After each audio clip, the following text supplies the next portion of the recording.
Hello, I'm back again. So these are tips and hints for the second workshop. Assignment 1, questions B4 to B6. So B4 is in the top left. B4 will ask, we're given a relationship as such. Z is a function of x and y and is implicitly defined by this relationship. We're asked to find zx, dz dx, dz dy, double derivative of z with respect to x, and then give it in terms of x, y, and z. So let's just do the first term. Take the derivative with respect to x, so take d dx of these relationships, but you need to realize that there are two ways in which x appears. So let's just look at the first term. This can be written as zxy squared x. It's just the first term. So you take the derivative with respect to x, you need to take the derivative with respect to z, and then take the derivative of z with respect to x. Well, the derivative with respect to this bare x is just 1. There is the explicit appearance of x in that relationship and the implicit appearance. So that means that this is 2z. The derivative of z squared with respect to z is 2z times dz dx times x, because you haven't done anything, plus z squared. So now I leave out writing that z is a function of x and z. So that's it. So and of course the other terms, which are for you to do, is 0, because derivative of 4 with respect to x is 0. So this, of course, you would immediately write in a more shorthand notation as dz, as z sub x, and then the other terms. Likewise, you do that for y. Now, once you have written down this relationship, you simplify it wherever you see. This is not clear. It's 2xz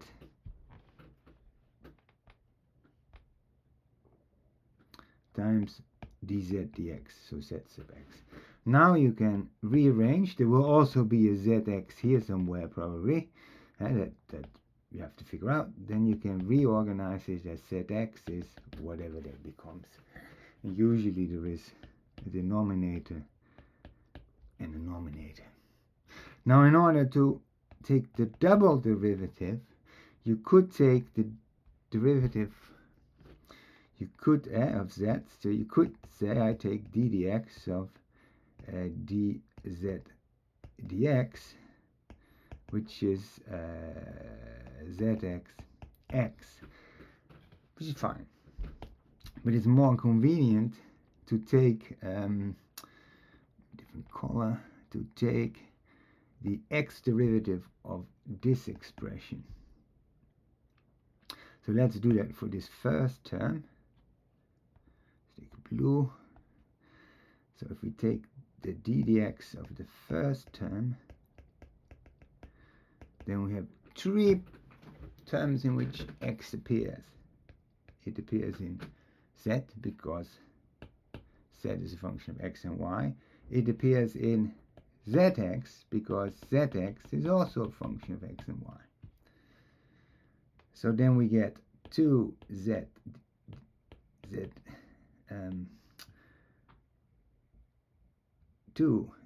times zx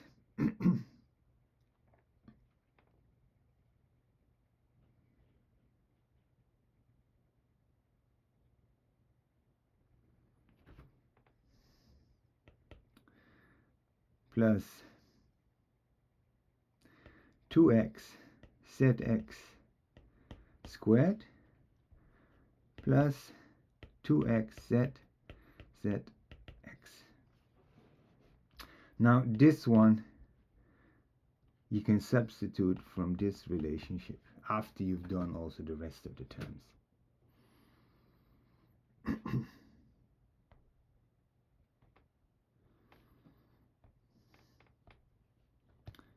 B5. Let's get it up. Top left again. We're asked, we're given function f of x and y as well as a relationship linking y and x. So this relationship f of x and y and this relationship between x and y. We're asked to calculate the partial derivatives. You know how to do that, right? You can find f of df dx, you can find df dy. And now the total derivative is required because, and that's a straight D, because we can write fx as with x emerging directly as the first slot, as x in the first slot of f of x and y, but given the relationship which is given there, y squared is x cubed plus y cubed, this implies, at least implicitly, that there is a relationship y of x, y is y of x. So that we can substitute. And then we get, just using the chain rule, but this is a straight D, first partial of f with respect to x plus partial of f with respect to y, and then dy dx. And notice that this is a straight D here because there's only one variable in the dependence of y. Likewise, we can do df dy because this implies y of x, but also that x is x of y. It's just a matter of viewpoint. So this is f, let's do one step back. This is f of x of y, f of y, and then the straight d dy. So this gives us f of x dx dy plus f of y. And that's it. Anything else? Nope, that's it. B6. Let's go to B6. Let's bring it up. So, oh, it's not entirely visible. Let's bring it down a bit. It's a bit small, but never mind. Then go to a fresh page. Oops, that doesn't help. Insert page. That's it. Boom. Oop. What did I do there? So B6. We're given two relationship, f of x and y is 0 and g of x and y is z, with particular expressions is 0. Show that the differentials satisfy that the two relationships given. So what you do is you say that df, which is 0, so df is f of x dx plus f of y dy plus f of z dz. So this is kind of like, oh, this is actually a directional derivative of grad f with respect to dx, dy, dz. The only difference is with the dfu is that we haven't normalized our vector. You can put a transpose there, our vector dx, dy, dz, and dx, dy, dz are small differentials. So the definition is this. That you calculate. When you do that for both expressions, also for dg,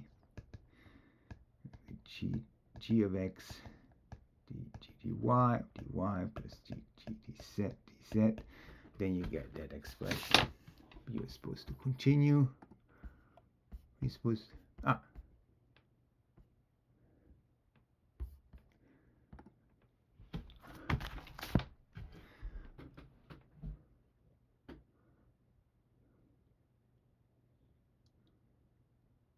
So now you can divide both expressions if that's asked, because you asked this dy dx and dz dx. So you divide cross and double cross by dx, and then terms in dy dx and dz dx appear. There are two unknowns, and these appear in two equations because you divide both equations by the x. So two unknowns, two equations,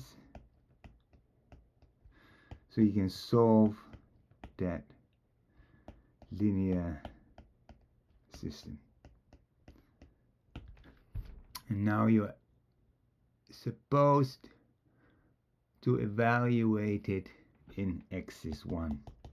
But first then you need to find the y and z which with axis 1 which solve f1, y, z is 0 and g1, y, z is 0. So you need to find the point and then evaluate the solutions you found for dy dx and dz dx so that you get particular values, because if you have values for x, y, z, you can evaluate the values for dy dx and dz dx.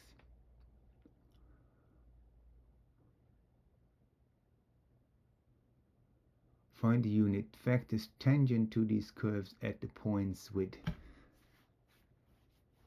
well, you have two curves, so you need to find grad f and grad g, but then the tangent ones to the curves are 90 degrees to grad f and grad g, so you can have plus or minus, but for a sine you can basically give two directions, so you're going along the contours. That's it. Bon chance, good luck.